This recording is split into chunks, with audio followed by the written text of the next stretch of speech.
Welcome to HortTube. My name is Jim Putnam, and in this video I'm going to be planting some camellias along the east side of my garage here.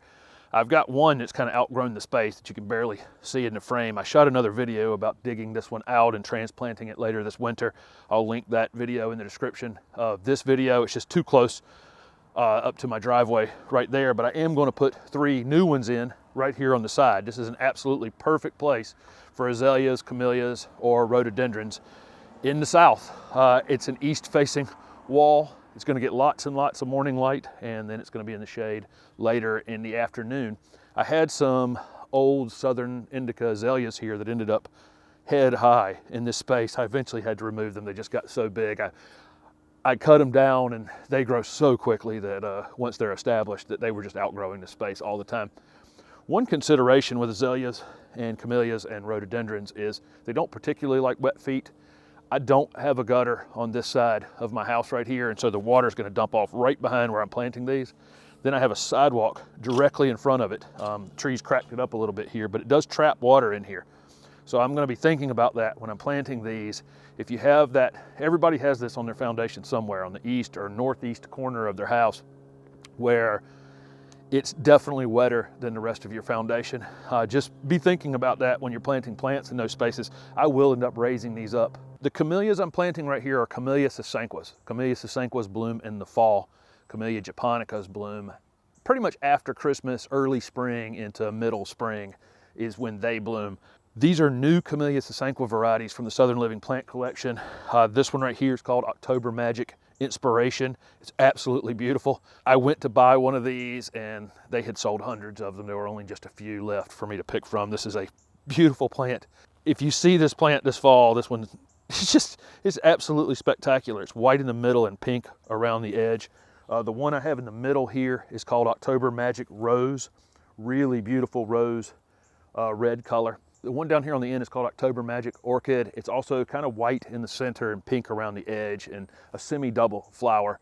Really very, very striking. So I'm going to dig the holes pretty wide for these. I'm not worried about the depth all that much. These camellias won't root very deep. Most of the roots will be up in the top 3 or 4 inches. So I'll dig it about the depth of the container, but then I'm going to throw some loose soil mixed with some pine bark soil conditioner into the bottom of that hole so they end up sitting up a couple inches. I'll show you that when I get to that point. This is a space that's had leaves and mulch and pine straw dumped on it for years and years and years. Had other plants growing here, so this soil should be in pretty good shape. I'm just more concerned than anything with making sure that it dries out between me watering them or between this roof dumping lots of water on them. If you can see this pile of roots right here, these really fought me. This is great soil over here now after all these years of amending it, and that oak agreed completely and came over here and invaded this space. So it took a while to cut those out. Had to use the pickaxe quite a bit. Beautiful roots on these camellias. I dug them deep enough for them to sit pretty deep, and then I mixed some of this. This is pine bark soil conditioner that I poured on top of the soil that I pulled out of the hole. As I mix that back in the hole, they'll blend together nicely. It's actually what these plants are grown in, is a composted bark mix. It drains really well. There is clay down at the bottom of this hole. In fact, here's some right here. This gray clay on this side of my house. Usually I have the red clay. This gray clay can hold even more water. So this is this October Magic Orchid. If you can see that beautiful. It's kind of a white on one part of it right there and then pink around the edge. It's really, really beautiful. These have lots of buds on them. I'm going to be enjoying these right up to Christmas probably. This is that October Magic Rose right here. It's a little darker. If I put a shadow on it, you can see the actual color of it. Really beautiful. And this is probably my favorite, is this October Magic Inspiration. This is just really a fantastic flower on it. Unfortunately, this one only has a few more buds on it. Like I say, they had been pretty picked over at the nursery. This one's going to be very, very popular, I believe. For those of you who aren't totally familiar with Camellia sasanquas, like I told you earlier, they are the fall blooming camellias in the south. They're best in zone 7, 8, or 9 for the most part. They're worth a try in 6B in a protected space. That would be definitely worth a try, and definitely worth a try in 10A as well. They're really super, super low maintenance. Some of the best camellias I ever see are on old abandoned farmhouses in the south where people just really haven't done anything to them. I will give them a little fertilizer when they're coming out of dormancy in the spring, but not a whole lot. Just whatever azalea, camellia, rhododendron fertilizer you can find. They do like a low pH, something around 5.5 is kind of ideal. So using an azalea, camellia, rhododendron fertilizer, usually that's going to have sulfur in it to try to lower the pH. These are going to get big.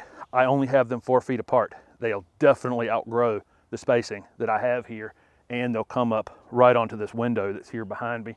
I will keep them under control. They're pretty slow growing. This is going to be a problem a long, long time from now. That's a lot of times how I think about these things. It's like, okay, I want this thing to fill in a reasonable amount of time. I know it's eventually going to be a problem, that they're this close together and that they're this close to the house and they're gonna block this window and all those things.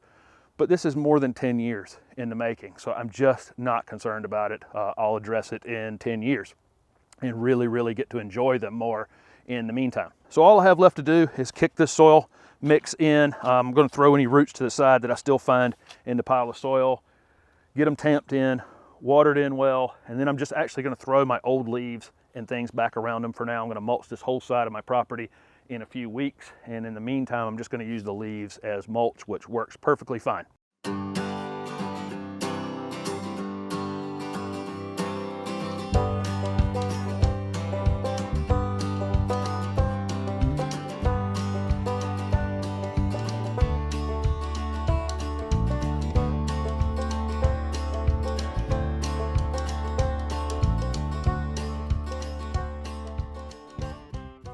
So thank you very much for watching my video, and if it was helpful, please hit the like button and subscribe to my channel for future videos. Also comment below with any questions you have about camellias. I have a lot of landscape content upcoming, a lot of installing, a lot of removing, a lot of mulching, and a lot of learning to be done, I hope. So make sure you're subscribed to the channel. Thanks again.